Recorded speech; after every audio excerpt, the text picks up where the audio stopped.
안녕하세요. 289번 문제 풀이 시작하겠습니다. 289번 문제는 보기와 같이 습식법의 과정을 정리한 것을 보고 기억에 대해 바르게 이해한 선택지를 고르는 문제예요. 보기가 습식법의 과정을 정리한 내용이므로 먼저 보기를 보고 기억에 해당하는 단계가 무엇인지 찾아야 합니다. 습식법의 과정은 지문 나에 잘 나타나 있는데요. 여길 보면서 습식법의 과정을 정리해 보도록 할게요. 습식법은 수확한 체리를 세척하고 분류하는 과정을 거쳐 선별하고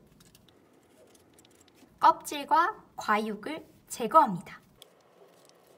또한 과육을 벗겨낸 생두를 2차 분류 과정을 거쳐서 세척하고 세척이 끝난 원두를 며칠간 발효한다고 했어요. 발효 과정이 끝난 생두는 다시 한번 세척되고 이상적 수분 함유량을 맞추기 위해 생두를 건조한다고 했습니다. 나의 내용을 통해서 우리는 습식법이 어떠한 과정으로 이루어지는지 확인할 수 있었어요. 그렇다면 우리 다시 보기로 돌아갈까요? 보기에서는 나의 내용과 같이 습식법의 과정을 정리하고 있는데요. 체리 수확과 세척 및 분류, 체리 껍질과 과육 제거, 2차 분류 후의 세척, 그리고 발효를 거쳐 세척 및 건조, 이런 과정으로 진행되게 됩니다. 기억은 2차 분류 후 이루어지는 세척과 마지막 세척 사이에 이루어지는 과정이므로 발효 과정이라고 할 수 있겠네요. 이제 선택지를 하나씩 살펴볼게요. 선택지 1번에서는 건식법과 마찬가지로 이물질은 바람에 날려 제거하고 키질을 해서 체리를 선별하는군 이라고 했어요. 이물질을 바람에 날려서 제거하고 키질을 해서 체리를 선별하는 것은 건식법의 세척 및 선별에 해당하는 내용이에요. 습식법에서는 이러한 과정을 거치지 않습니다. 따라서 1번 선택지는 적절하지 않은 선택지예요. 2번 선택지를 볼까요? 건식법과 가장 큰 차이점이 나타나는 단계로 생두가 손상되지 않도록 기계를 사용해야 하는군 이라고 했어요. 나의 이 문단에서 과육 제거에 기계를 사용한다고 했었죠. 체리가 기계를 통과하면서 생두가 분리되고 기계는 생두가 손상되지 않도록 조절할 수 있다고 했어요. 그러므로 생두가 손상되지 않도록 기계를 사용하는 이 단계는 보기에 체리 껍질과 과육 제거에 해당하는 내용이네요.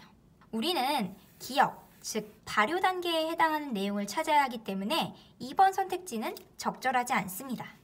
이제 선택지 3번을 볼게요. 세척 전에 진동판을 사용하여 과육이 제대로 제거되지 않은 체리를 걸러내는 작업을 하는군 이라고 했어요.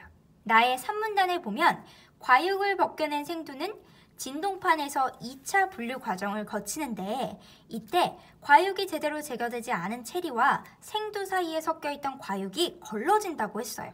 이 내용은 보기에 2차 분류 단계에 해당한다고 하겠습니다. 앞서 2번과 같이 우리는 발효 단계에 해당하는 설명을 골라야 했기 때문에 3번 선택지도 적절하지 않은 선택지네요. 선택지 4번을 볼게요. 불육해한 신맛이 나지 않기 위해 주의해야 하는 단계로 생두에 남아있던 점액과 속껍질이 용해되는 과정을 거치는군 이라고 하네요. 이 내용은 지문 나의 3문단에 제시되어 있어요.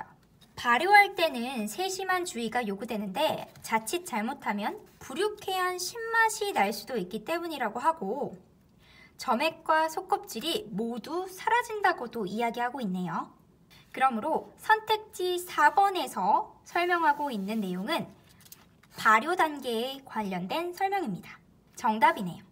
적절한 것을 고르는 문제이므로 4번이 정답입니다. 우리 답은 나왔지만 선택지 5번도 마저 볼게요. 선택지 5번에서는 습식법에서만 나타나는 현상으로 생두에 두터운 막이 형성되면서 조약돌과 비슷한 느낌의 촉감을 얻을 수 있다고 했어요.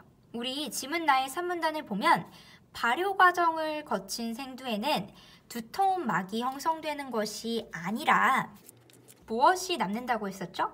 얇은 은색의 막이 남는다고 했어요. 선택지 5번에서는 얇은 막이 아니라 두꺼운 막이 형성된다고 했기 때문에 적절하지 않은 선택지입니다. 289번 문제 정답은 4번입니다.